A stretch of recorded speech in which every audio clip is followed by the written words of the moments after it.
As is the pattern of this dialogue, I will ask the other members of the panel to comment on the three presentations.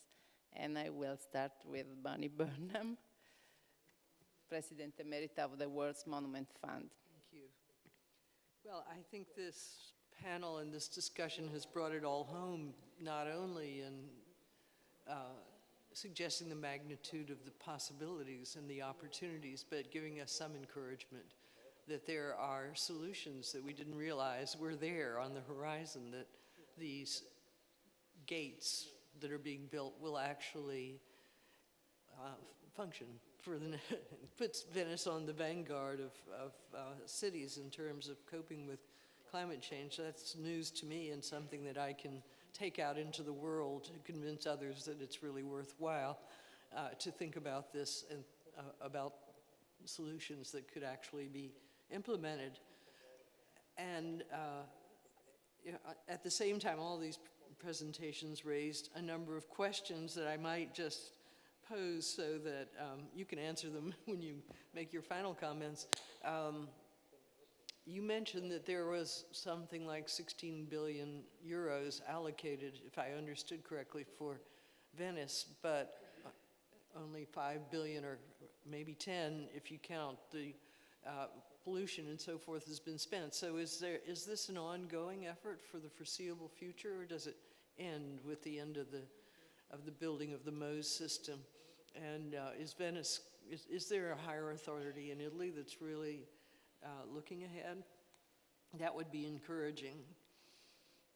From the tourism presentation, I took away many interesting thoughts. The idea of creative tourism, which is something that some entrepreneur here in Venice ought to be able to get under control and exploit. There's a lot of entrepreneurship in this city, and there are a lot of resources that are probably not well enough utilized. And when you think about, I've heard Venetian friends talking about their efforts to learn how to row, for example, and that might be an interesting point of departure to deploy some of these unused gondolieri. And I think there are endless possibilities in that area that could stimulate some of this creative thinking that Charles Landry was talking about. I love the idea of temporary residence, and because I think not only would that converting the notion of tourists, which seems to hark back to something in the 18th century, to a sense of collective responsibility on the part of the people who are the temporary visitors, and also on the part of the communities to think about how those visitors have to be serviced, gives the whole idea political legs that it doesn't have when you start thinking about levying taxes on temporary visitors. And it might help just as a way of recasting the thinking about what it is to visit a place, and particularly a place like this as you walk in the gate. I'm curious to know how rebel cities find a power base adequate to implement the kind of policies that are being proposed for Barcelona, when so many of the residents themselves are beneficiaries of the income that's generated through something like Airbnb. So I'd love to be able to hear more about that. You know, how the new mayor of Barcelona actually was able to get herself elected on that platform. And I love the idea of place of ambition, because in time that I've been coming to Venice, many Venetians will talk about Venice as a place of fatalism, where they don't believe that they can change the situation, the cultural situation, and influence the political power base, that there's a limit to what they can do, they being many of the people who are sitting in this room. And so to rethink the idea of what is our ambition for this place, as you know, as a kind of mantra when you get up in the morning, would be a way of transforming your own thinking and your sense of whether you can be a meaningful actor. And I think I'll leave it at that and see what the next round of discussion brings. Thank you very much for this afternoon. Thank you. Charles Perrings, environmental economist, Arizona State University. Thank you. I too like the idea of temporary visitors having rights but also having obligations. But I'm thinking that maybe there's always been a sense that temporary visitors have had rights and obligations, but maybe it could become codified in a more effective way. Because in principle, visitors have always had the right to safe passage, or the right to some measure of hospitality, or the right to information. I guess they haven't had the same set of obligations as you'd be looking for. But I do like that idea of codifying and formalizing what might have been a more informal practice in the past. I think apart from that, there are two things that really struck me. One is there is, on the physical side, a without which nothing. If we don't have a way of dealing with the physical challenges of changing sea levels, then nothing else can happen. And we've got comfort there, that there is a solution that will last at least for decades into the future.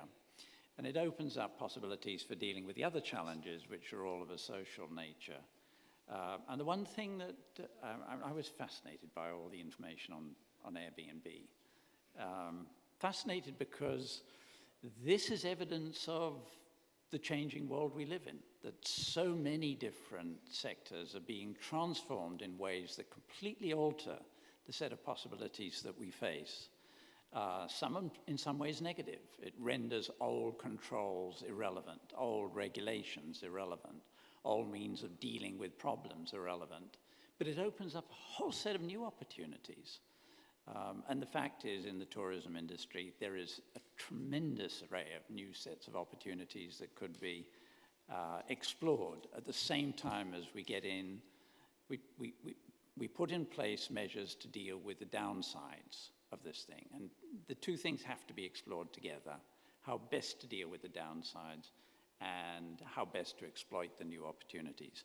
But I really like that message, that what one does is explore the way that the world around you is changing, and then see what that means for your opportunities going into the future. Thank you. I'd give the floor to Yves Meny, Presidente della Scuola Universitaria Superiore Sant'Anna di Pisa e political scientist. Well, I think what was interesting in this round table is that there was a mix of extremely, let's say, hard science approach, you, for instance, and imagination brought by Charles. And the two are necessary. The two are necessary because, indeed, for instance, in your expose, you gave us some good rationale for charging the cost of tourism. But at the same time, we had also some more, I would say, ethical or political argument. The tourist is also a part-time citizen of the city, which is one more justification in order to contribute to the preservation of the city. But we are faced with a problem which is as old as the world, that is technology, or technology, inventions are going much faster, let's say technology change, are going much faster than social or mental change. And I would like to quote again one of my favorite authors, that is Machiavelli, who argue in The Prince that change is difficult, he says. The change brought by the prince is difficult. And it's difficult because those who will benefit from the change do not know exactly how much they will benefit, while those who will suffer from the change know perfectly what is the cost. So it's rather natural that when there is change, there is objection, there is no. But Machiavelli, in another chapters, also said in a sentence which is very often badly quoted. Machiavelli says, the prince should be fortunate if he leads a corrupted city. And many people put a full stop there. Instead, Machiavelli said, the prince should be pleased to be of leading a corrupted city because he has a chance to improve the situation. And I think the mayor of Venice should be quite pleased to have so many problems to face, because if he was an ambitious leader and politician, he would have a chance to rescue his city. There are plenty of ideas which have been put on the table, and I do hope they would be brought forward to the ears of the mayor. One more, the dramatic changes we are observing with Airbnb or all these social changes, Uber. These changes are particularly dramatic in a society like Italy. Italy is a complex society. Every society is complex, but Italy is probably more complex than others. And Italy is so complex that the Italians need mediators in order to mediate between A and B, because for B, the solving of the problem through A is so difficult that he can't deal without a mediator. We might be a lawyer, we might be professional mediators. What I call the Uberization of society is precisely that you get rid of mediators. You rent directly your house, you make your reservation, and there is also a Uberization of politics. Political parties are swept away because citizens make their own views, they make their own choices, and indeed the political system becomes much less manageable because there are so many views expressed through Twitter, through Facebook, etc. So to such a point that tomorrow or after tomorrow there will be the American election, and we have no clue who might win, because the last-minute voters might decide in one direction or the other. This being said, I think everybody should try to convince that change, especially in an historical city, change is not a punishment. Change is a fabulous opportunity, in particular in a historical city like. And if you want to have an illustration of how change can improve the situation even in the most historical city, have a look at the new library next door. It's 15th or 16th century corridor, which has been marvelously transformed into one of the most beautiful libraries you can think on earth. So it's being part of an historical city is not an obstacle to change, it's an additional opportunity to introduce change. And as we have compete with bringing ideas, fancy ideas or stupid ideas, but if you visit, as it happened to me, if you visit Venice, for instance, in March or April, you are surprised and sometimes a bit annoyed by the thousands of young students visiting Venice.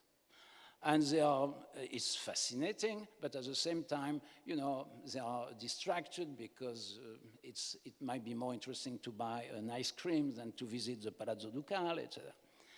And in this strategy of dispersing and also of educating the public, I think it would be a very good idea to that each school which brings 50 or 100 students have the opportunity in one place, prepare for that, to be taught in a very, very interesting and stimulating way, the history of Venice. Because they come, they see the buildings, they see the canals, it's wonderful. But they probably will go back to their places without knowing too much about Venice. And one of these Isole Minori could be the kind of hub to welcome all these students and say, well, we will explain to you the miracle of Venice, etc. So there are plenty of ideas, plenties. And money is not the main problem, in my view. Money is always a problem, but money is not the problem. What is the main problem is how to define a new ambition for Venice. And somebody has to be the bearer and the voice for this ambition. And how do we realize this ambition together with the population of Venice, together with the stakeholders? And the stakeholders are indeed part also of the international community, because Venice indeed is part of the heritage, of the patrimony of the world. So this morning I told that it would be inconceivable, in my view, to extraterritorialize Venice, a kind of Vatican, a new Vatican in Italy, administered by international organization. But the international community is fundamental in pushing, suggesting, pressing in defense of Venice. I think probably one of the blessings which could happen to Venice in the next weeks or months to come is that the UNESCO puts Venice on the endangered list of cities or monuments. That would be a shock. And I think a very positive shock, because people in the region would have to react, will have to answer to this worldwide evaluation. Venice is an endangered city. So, thank you. Ian Bousquet, urban planner, Harvard University. Comment. Thank you, Yves. It seems that you make at least one conclusion very clear. You were suggesting to send a letter to the UNESCO. That's there you go. No, I think this afternoon we learn also. I think I like very much the lagoon evaluation that Pete did of the Moses project. I think perhaps that should be the first speech to the table. I mean, because I think that was quite compelling, and I think it tells us the need and the way that the Venice is part of the lagoon, and all the systems should be treated in this way. I think this it seems to be, and what I feel is quite positive, and I really trust you very much in that, is that the project, I had the same feeling when I studied the project. When I studied the project only from the library, and so in studying that, I got the feeling it was a serious project. But I think the fact that you said, well, the system of the city in the lagoon stays safe for 60, 100 years ago is a very good news. And it's something that has to be celebrated, and probably something can be added. No? The second, I think I'd like to stress the idea that Charles put on the table, which I think is quite general to what you were saying. I took the crisis of aspiration. I think that probably, unfortunately, is quite, in the Western world, is something that, unfortunately, we share in a way. But that means that sometimes, perhaps we have what they call the pensiero debole, no? That we have a feeling that the things are weak, and then we have to work in a different way. So that you have good projects, you have not very good aspiration, but these aspirations can be developed. No? I also took this idea, I like very much from Greg, the idea that the tourists are not numbers, they are persons. And as persons, they can be motivated, they can have status, and I think this is very, very important, because it's the way I feel that, for instance, there is one part of the philosophy today, mainly in France, that they are talking about the idea that we don't belong to one place. Most of us, we have several places that we feel that we are belonging to. several places, at least 2 or 3, because of your wife, your parent, your friends. And I think that is something that Venice has a lot of capacities of many people that they love the city because of many different reasons, because good experience or because being young, being here. And I think this gives this idea also that there are perhaps a lot of tourism. And I think it's very important that in Venice you have a fantastic trajectory of very old tourists that they spend time here and make books on the city and they create. I mean, that's gigantic, this idea, no? I mean, the most important book on history in the 19th century, it was somebody that was living here and fighting for the monuments in Venice more than the Venetians. And I think this is very important, saving the monuments in Venice, somebody that comes from England. I think this part of the story tells a little bit about how the cities can attract also attention to the individuals. And I think that I like it very much, this idea that also we try to rephrase the tourism as in a positive way.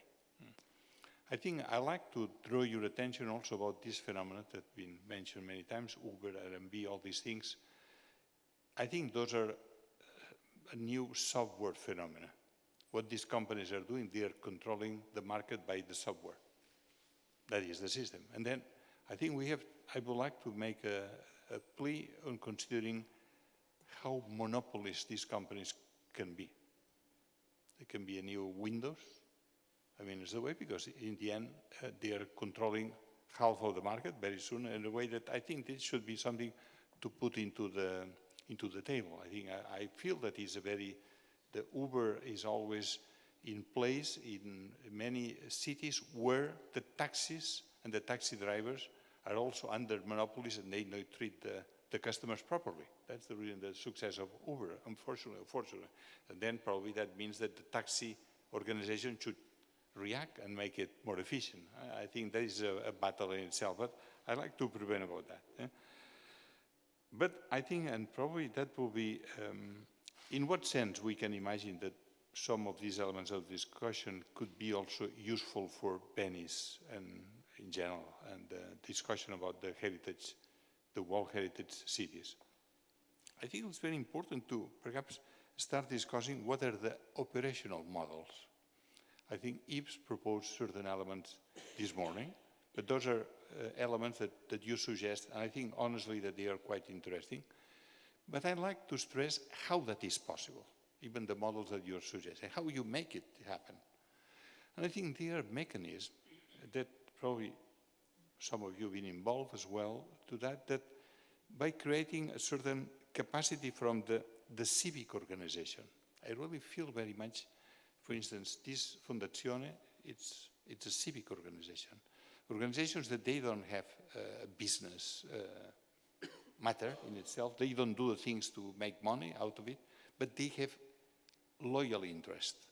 And by adding some of these organizations, sometimes could be at the beginning only few of them, but later even that they have different scopes.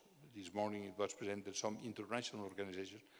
Local and international organizations can also prove that this is urgent and that the frame in terms of the engineering, Piet said, is quite safe, is good. It's good to celebrate, but why you don't add more, like we discussed, in terms of the activity, in terms of how the housing and the work in the center could be provided, these type of elements could be.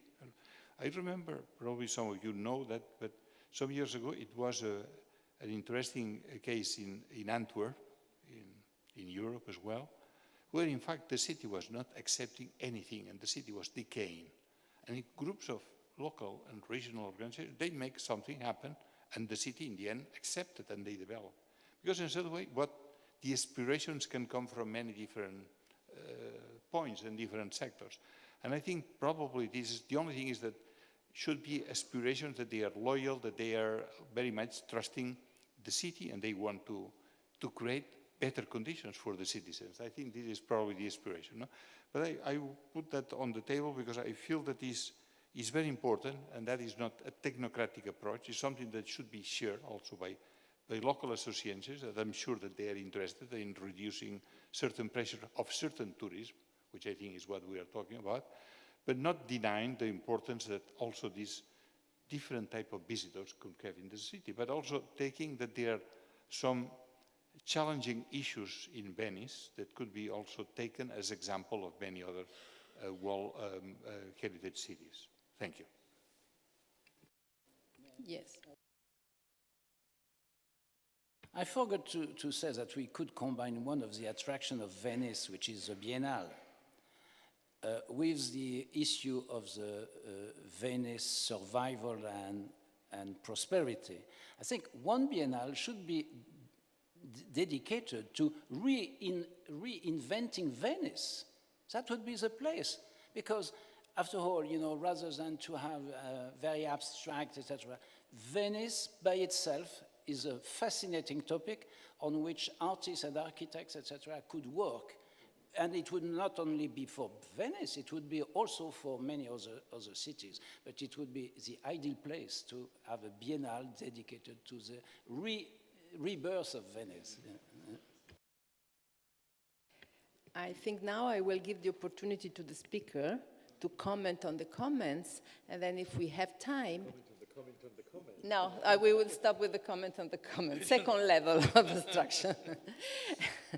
And then I have two questions from the audience, and at the end, if we have time, brief comments, closing remarks by everybody, and we will have the Secretary General of the Fondazione Cini to give his closing remarks at the end. So I will of commenting the comments. Yeah, I will indeed. If there is space in the end to come with the final remarks, I will save that. Just a technical question Bonnie asked about the difference between the 16 billion and the add up. These are data of the end of 2013 when the project was full in progress. So, and during 2014 it was stopped or stagnated, but it was in the midst of still a lot of spending going on. So that's why it's not complete. Second, there's another gap between this 16 billion is an add up of money from Rome and money from the provinces and the city councils. And they did not all deliver, in particular not on cleaning up the basin. At a certain point they said, well, now it's good enough. And then the counties did not fully deliver, so that's the gap. I'm afraid there is not an additional bucket left for restoration, but maybe we can find one. Okay. And of course there is still a bit of money to come to finish the works. I mean, the reason it stagnated is because this corruption was so deep that they had to put people in jail, put new people on charge.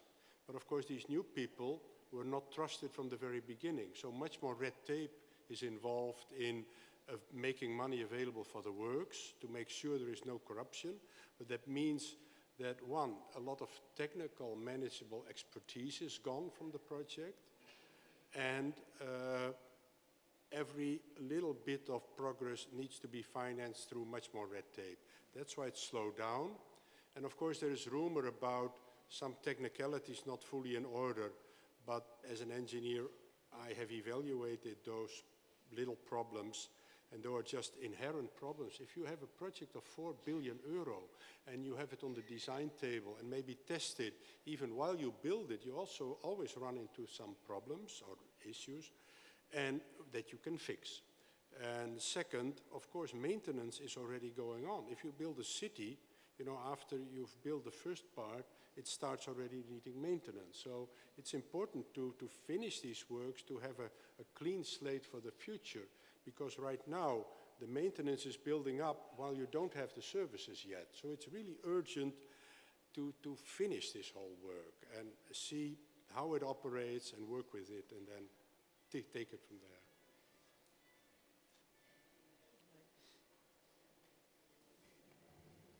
Yeah, it's been a very interesting discussion. There have been some very good points made.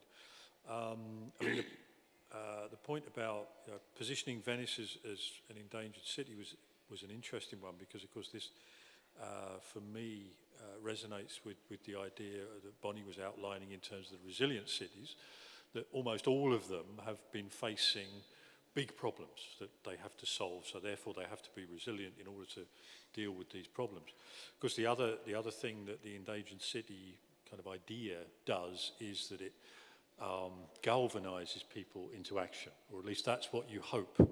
Although given the Italian context, it may not be quite so urgent as it might be elsewhere, but at least if things are moving, there's more of a chance that solutions will be found than if there is no sense of urgency. But maybe we should also be very aware of the chances that are opened up by the changes in the economy as well.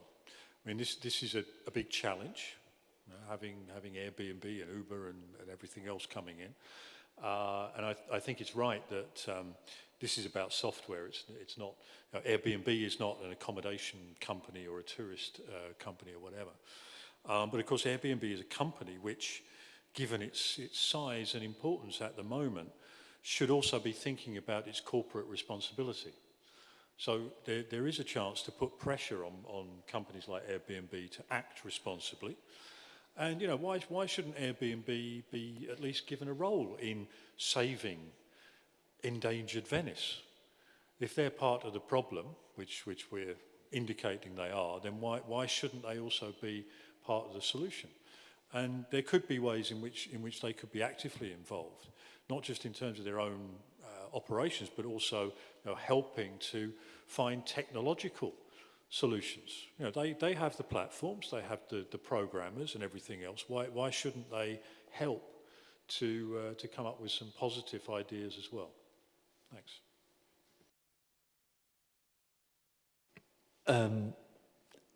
Because I'm last again, there's nothing much to say. Perhaps only just to repeat that we are entering, and we are in a different world that has a different operating dynamics in many parts. Many things are the same, but many things are also different. And unless the city as a whole actually grasps the implications of it, many of the problems will run away from them, and they will always be playing chase up. And I think cities that are successful are more the pioneers rather than the ones that always follow and chase something that becomes a problem and escalates ahead of them. And I think the question of speed is really difficult. I'm not saying we should be speed junkies, but many of these things are happening very quickly. When you've got the 7 plagues, speed and the 7 plagues don't really work together. And my problem is again this question of urgency, because many in other places the question of urgency would have been addressed, which is why crisis is such a good thing. So to speculate on what the thing that could do that most clearly, whether it's your threat, which it could well be, but I think quite often it's quite useful in terms of the psychology of places to sort of have threat, then some of the good things that Pierre said, and also this picture of where you could be that feels sort of somehow generous and interesting. So all of these things are about orchestration, which is what I meant when I said strategy of influence. All these different pieces that slightly push in different directions. We know where we want to go, but they need sort of orchestrating. The problem we then have is who orchestrates. It's never going to be an individual, but who is the orchestrator? And that's why I do think things like the Cini Foundation with friends, whoever these friends are, these other entities, may be a good catalyst in launching that. Now the 2 questions from the public. One is for Pierre Vellinga, and is about if there is a sea level rise in the Adriatic and the medium level of the water in the lagoon rises, there will be more to regulate the medium level of the lagoon. The number of the closure of the Mose will be more and more frequent and for more time for a single closing. How this is going to be ecologically sustainable for the lagoon, because it will cut the exchanges of the sea. And this is one question, and another, for another person, is true that San Marco Square is lower and is not protected by the Mose? And then the second question is on the tourism industry and is referring to the day trippers. That they don't want to buy the real glass made by the Venetian artisans, they just want to spend €1. So how is economically viable an alternative to mass tourism? Because Venice is invaded also by just mass day trippers. These are the two questions.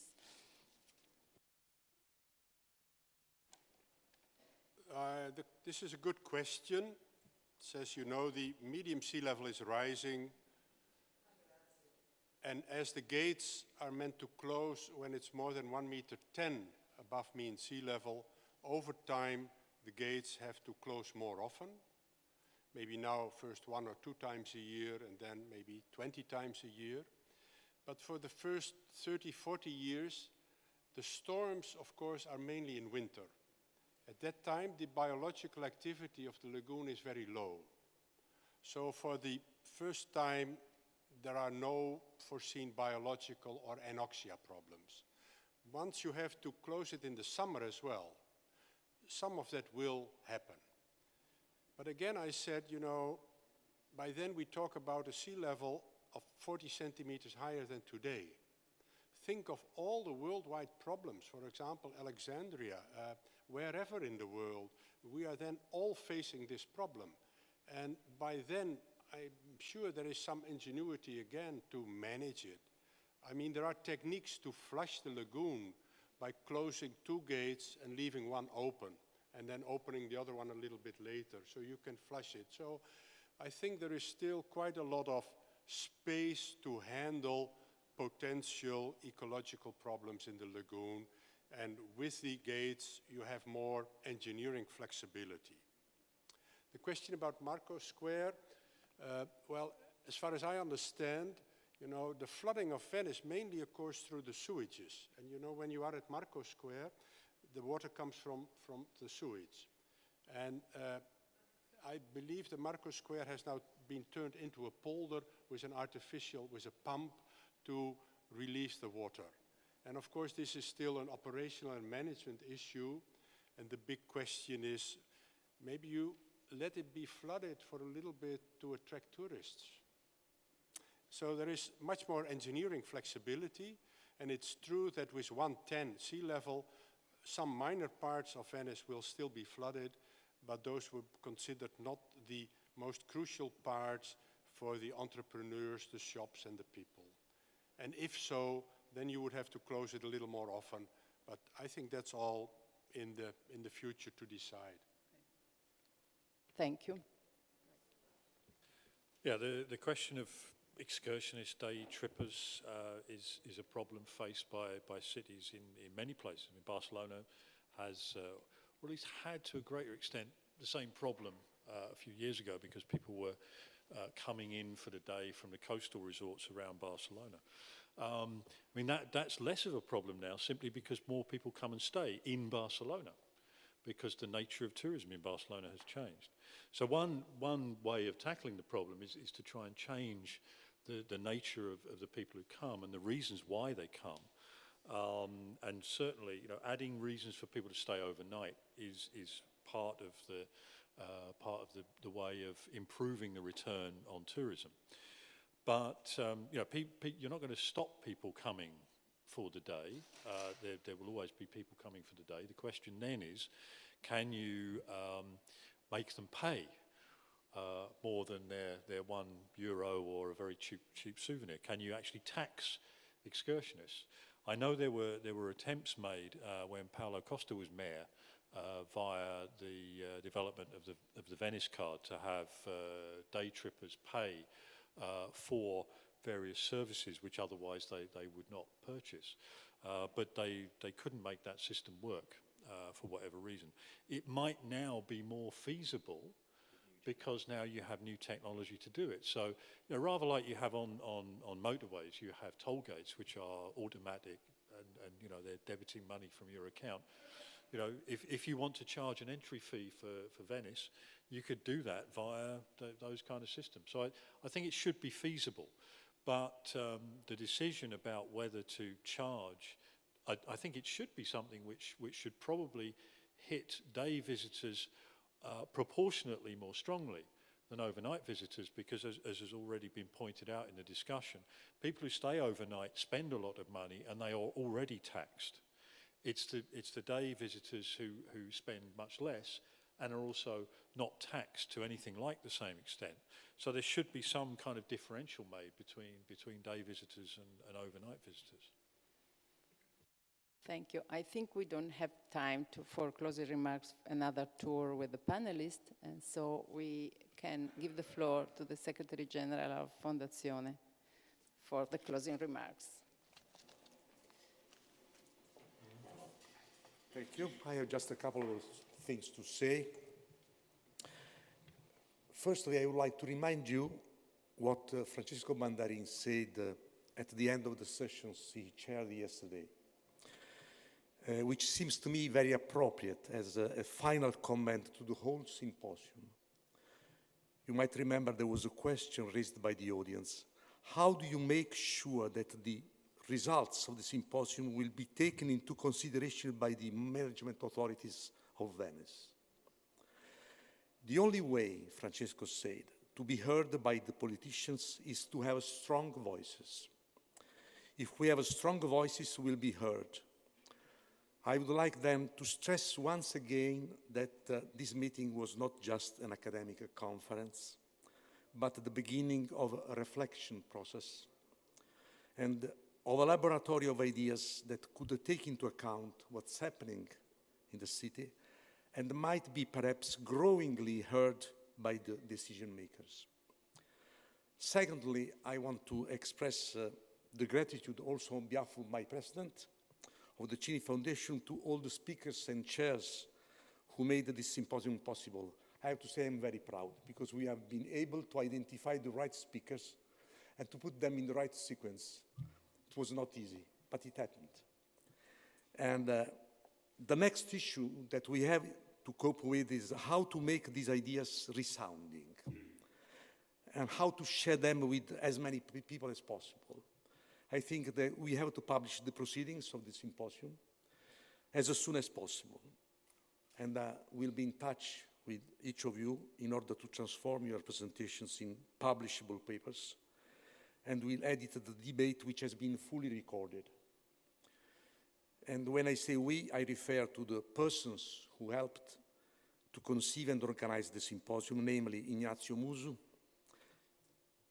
Michela Fontana, and Emilio Quintet. And they made all the heavy preparatory work needed to have a coherent and effective meeting.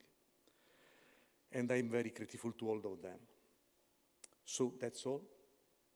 Goodbye to everybody, and good luck to Venice.